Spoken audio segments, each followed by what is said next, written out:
नमस्कार, मौसम तक चैनल पर आपका स्वागत है। मैं हूं देवेंद्र त्रिपाठी। 16 जनवरी को देश भर में कैसा मौसम रहेगा, आइए जानते हैं इस बुलेटिन में। नेशनल वेदर बुलेटिन का ये वीडियो है और इसमें मैं आपको बताऊंगा सबसे पहले मौसमी सिस्टमों की बात। एज यूजुअल, जैसा हमेशा हम चर्चा करते हैं, इस समय उत्तर भारत के भागों की तरफ एक WD बढ़ता हुआ नजर आ रहा है, जिसके बादल उत्तरी पाकिस्तान के ऊपर काफ़ी घने पहुंच चुके हैं। हालांकि इसका जो इम्पैक्ट रहेगा वो भारत के उत्तरी इलाकों पर बहुत ज़्यादा पड़ने वाला फिलहाल नहीं है। अगले 24 घंटों की बात अगर हम करें तो GFS मॉडल के मुताबिक ज़्यादा प्रभाव इसका रहने की संभावना नहीं है। लेकिन आप देखें, यहाँ पर बादल काफ़ी घने पहुँच चुके हैं ऑलरेडी, जिसमें वेस्ट पंजाब और जम्मू कश्मीर के तमाम इलाके और गिलगित बाल्तिस्तान, मुजफ्फराबाद, लद्दाख समेत सभी जगहों पर आज भी बादल नज़र आ रहे हैं। कल भी बादल रहेंगे, लेकिन इनका जो प्रभाव रहेगा वो बहुत ज़्यादा रहने की संभावना नहीं है।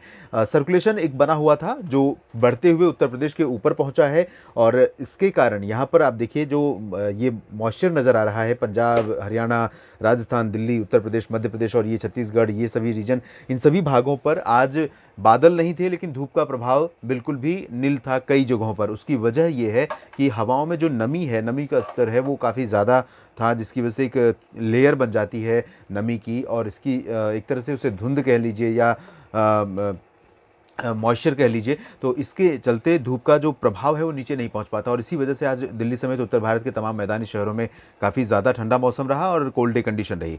और कल क्या इम्पैक्ट रहेगा इस पर हम चर्चा करेंगे अगली स्लाइड में। फिलहाल दक्षिणी प्रायद्वीपीय भारत के ऊपर भी कुछ बादल नज़र आ रहे हैं, लेकिन यहाँ पर ज़्यादा प्रभाव नहीं है। यहाँ पर एक सर्कुलेशन बना हुआ है बंगाल की खाड़ी के दक्षिणी और दक्षिणी मध्य भागों पर, यहाँ पर है लगभग सिस्टम। ये अभी मॉइस्चर यहाँ पर लगातार थ्रो कर रहा है। उत्तर भारत और दक्षिण भारत के अलावा पूर्वोत्तर भारत पर कोई स्ट्रॉन्ग वेदर सिस्टम नहीं है, लेकिन WD जो है एक के बाद एक आ रहे हैं, उनका प्रभाव पूर्वोत्तर भारत के राज्यों पर बादलों के रूप में दिखाई दे रहा है। आप देख सकते हैं अरुणाचल, सिक्किम से लेकर उप हिमालय पश्चिम बंगाल से लेकर अरुणाचल, असम और नागालैंड तथा मणिपुर, मिजोरम, त्रिपुरा तक बादल यहाँ पर दिखाई दे रहे हैं। अब हम बात करेंगे किस तरह की बारिश की संभावना अगले 24 घंटों के दौरान नजर आ रही है। उत्तर भारत के मैदानी राज्यों में ठंडी हवाएं चल रही हैं, जिसकी वजह से आज राजस्थान के सीकर और चूरू, गंगानगर, हनुमानगढ़ सहित हरियाणा के कई शहरों में और पंजाब के कई शहरों में तापमान 5 डिग्री से नीचे रिकॉर्ड किया गया। कोल्ड वेव कंडीशन रही और दिन में भी ज़्यादातर जगहों पर 16 डिग्री से ऊपर तापमान नहीं गया, जिसके चलते ज़्यादातर जगहों पर दिन में कोल्ड डे कंडीशन बनी रही। और अगले 24 घंटों की अगर हम बात करें तो यहाँ पर जम्मू कश्मीर और जो गिलगित बाल्तिस्तान, मुजफ्फराबाद का रीजन है, जिन भागों पर बादलों का प्रभाव WD के कारण रहेगा, यहाँ आप देख सकते हैं थोड़ा बहुत मॉइस्चर नजर आ रहा है, जिसकी वजह से कुछ उम्मीद आप कर सकते हैं बारिश की। गिलगित बाल्तिस्तान, मुजफ्फराबाद और लद्दाख के आइसोलेटेड प्लेसेस पर और आइसोलेटेड प्लेसेस पर जम्मू कश्मीर में बादल इन सभी क्षेत्रों में रहेंगे। हिमाचल प्रदेश पर भी बादल रहेंगे और उत्तराखंड पर भी बादल काफ़ी ज़्यादा हो सकते हैं, लेकिन बारिश की संभावना इन बादलों से नहीं है, क्योंकि ये सिस्टम बहुत ज़्यादा स्ट्रांग नहीं है और ना ही इसको सर्कुलेशन सपोर्ट करने वाला है प्लेन्स से, जो आमतौर पर सेंट्रल पाकिस्तान या राजस्थान के ऊपर डेवलप होता है और बंगाल, अरब सागर से मॉइस्चर लेकर आता है उत्तर भारत के क्षेत्रों की तरफ। तो अभी इस WD के कारण यहाँ पर कोई सर्कुलेशन बन नहीं रहा है, जिसकी वजह से उम्मीदें बहुत कम है। बात मैदानी इलाकों की अगर हम करें तो पंजाब, हरियाणा, राजस्थान, दिल्ली और उत्तर प्रदेश के लगभग सभी क्षेत्रों में उत्तरी और उत्तर पश्चिमी ठंडी हवाएं चलेंगी। मॉइस्चर इसी तरह रहेगा। कल भी आपको थोड़ा धूप का प्रभाव कम दिखाई दे सकता है, लेकिन हवा की जो स्पीड है वो थोड़ा सा आज से बढ़ सकती है।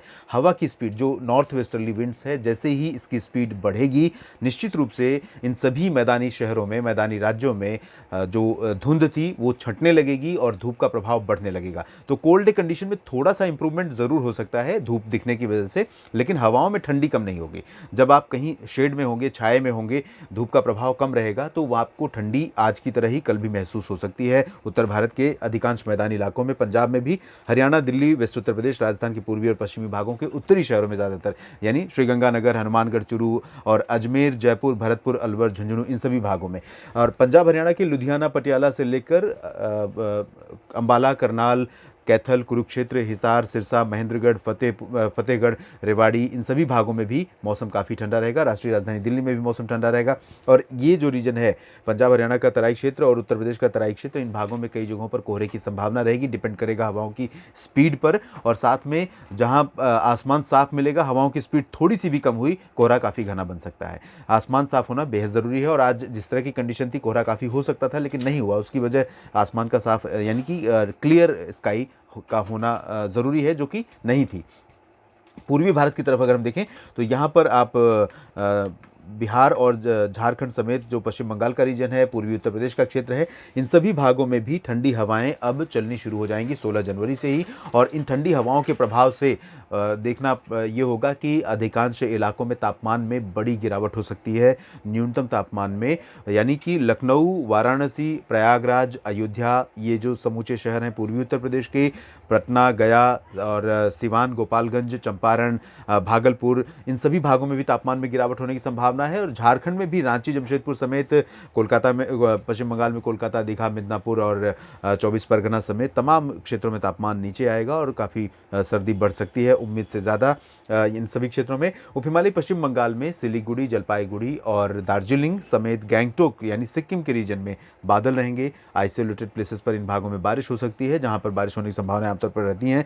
पूर्वोत्तर भारत के क्षेत्रों में अरुणाचल प्रदेश में लाइट रेन और नागालैंड में लाइट रेन होने की संभावना आइसोलेटेड प्लेसेस पर रहेगी। बाकी जो रेस्ट ऑफ द रीजन है पूर्वोत्तर का, इन भागों में ड्राई वेदर रहेगा। बारिश की संभावनाएं बाकी अगर कहीं है तो वो दक्षिण भारत के क्षेत्रों में है। अंडमान और निकोबार द्वीप समूह पर ज़्यादा बारिश नहीं होगी। बादल यहाँ पर ज़रूर रहेंगे क्योंकि सर्कुलेशन यहाँ भूमध्य रेखा के पास बना हुआ है और वो एक दोनों तरफ मॉइस्चर उसका थोड़ा सा प्रभाव देखने को मिल रहा है। दक्षिणी प्रायद्वीपीय भारत में अगले 24 घंटों के दौरान आंध्र प्रदेश में अनुमान है तटवर्ती रीजन में, खासतौर पर दक्षिणी तटवर्ती रीजन्स में कुछ स्थानों पर वर्षा हो सकती है। तमिलनाडु में अधिकांश इलाकों पर बादल रहेंगे, कोस्टल में भी आइसोलेटेड तो इंटीरियर में भी आइसोलेटेड बारिश की संभावना नजर आ रही है। चेन्नई से लेकर सेलम और कोयम्बटूर समेत तिरुपति, तिरुपुर और मदुरई, तिरुचिरापल्ली, कन्याकुमारी, इन सभी भागों में बारिश की संभावना रहेगी, लेकिन लाइट रेन होगी और एक दो जगहों पर होगी। केरल, कर्नाटक और तेलंगाना में मेनली ड्राई वेदर रहेगा पूरे क्षेत्र में। उत्तरी तटीय आंध्र प्रदेश में भी कहीं कहीं पर वर्षा हो सकती है और रायलसीमा में लाइट रेन हो सकती है आइसोलेटेड प्लेसेस पर। लक्षद्वीप में ड्राई वेदर रहेगा। अगर हम बात करें जो सेंट्रल पार्ट्स हैं भारत के, इन भागों में गुजरात से लेकर मध्य प्रदेश और महाराष्ट्र, छत्तीसगढ़, ओडिशा, गोवा के, तो यहाँ पर गुजरात में ठंडी हवाएं चल रही हैं। आज नलिया में 4 डिग्री के आसपास तापमान रिकॉर्ड किया गया, जो सामान्य से लगभग 4-5 डिग्री नीचे है। तो कोल्ड वेव का बहुत ज़्यादा प्रकोप गुजरात के कच्छ और उत्तरी पूर्वी क्षेत्रों में, मेहसाना, पाटन, साबरकांठा, बनासकांठा और आसपास के इलाकों में अब हवाओं का जो असर रहेगा वो राजकोट, जामनगर, पोरबंदर, द्वारका, सोमनाथ, वेरावल तक पहुँच जाएगा। अहमदाबाद, गांधीनगर, वडोदरा तक पहुँच सकता है। लेकिन 24 घंटों के बाद असर हवाओं का और ज़्यादा बढ़ेगा इन भागों में, ये जो रीजन्स हैं। इसमें साथ ही मध्य प्रदेश के क्षेत्रों में हवाओं का प्रभाव बढ़ने वाला है, लेकिन यहाँ पर भी कल आपको रात से हवाएं बदलती हुई नजर आएंगी ज़्यादातर शहरों में। उत्तरी भागों में सुबह से ही ठंडी बढ़ जाएगी। दक्षिणी और मध्य भागों में अगर हम देखें, उज्जैन, भोपाल से लेकर जबलपुर तक का जो रीजन है ये वाला, इन भागों में दोपहर के बाद हवाओं की ठंडक पहुंचनी शुरू होगी और तापमान गिरना शुरू होगा। तो अब अगले 3-4 दिन, 5 दिन यहाँ पर कोल्ड वेव के आने वाले हैं कई जगहों पर, मध्य प्रदेश में भी और पूर्वी इलाकों से लेकर पश्चिमी इलाकों तक। छत्तीसगढ़ में भी हवाएं बढ़ने वाली हैं पूर्व की उत्तर दिशा से। ओडिशा में भी हवाओं का असर रहेगा उत्तरी दिशा से, जिससे तापमान यहाँ पर भी गिर सकता है, लेकिन अभी ज़्यादा असर 24 घंटों तक नहीं रहेगा। 16 के बाद 17 जनवरी से यहाँ पर इन दोनों राज्यों में हवाएं ठंडी पहुँचनी शुरू होंगी। महाराष्ट्र की अगर हम बात करें तो यहाँ पर भी 17 से ज़्यादा बदलाव आएगा। अगर हम 16 जनवरी की स्थिति देखें तो मेनली ड्राई वेदर रहेगा, लेकिन महाराष्ट्र के विदर्भ, मराठवाड़ा और मध्य महाराष्ट्र, कोंकण, गोवा का जो दक्षिणी रीजन है, इन भागों में जो मॉइस्चर पहुंच रहा है दक्षिणी प्रायद्वीपीय भारत के भागों पर, उसके चलते इन क्षेत्रों में कहीं कहीं पर आइसोलेटेड प्लेसेस पर बादल नजर आ सकते हैं, वो भी आंशिक। और आइसोलेटेड प्लेसेस पर ही बूंदाबांदी या हल्की वर्षा 24 घंटों के दौरान दिखाई दे सकती है, लेकिन प्रोबेबिलिटी जो है इसकी वो बहुत कम है, 50% से भी कम है। बाकी जो नागपुर से लेकर अकोला, यवतमाल का रीजन है, नांदेड़, औरंगाबाद और जलगांव, नंदुरबार, धुले, नासिक, उधर पालघर से लेकर मुंबई, अलीबाग और रत्नागिरी और सिंधुदुर्ग, गोवा का, इन सभी क्षेत्रों में मेनली ड्राई वेदर रहेगा। तो देश भर में कुछ इस तरह का मौसम रहने की संभावना है। बाकी अचानक क्या कुछ बदलेगा आपके शहर में, आपके राज्य के मौसम में, उस पर नज़र रखूंगा और आपको अपडेट भी करूंगा। अभी के लिए इतना ही। आप बने रहिएगा मौसम तक चैनल के साथ। धन्यवाद।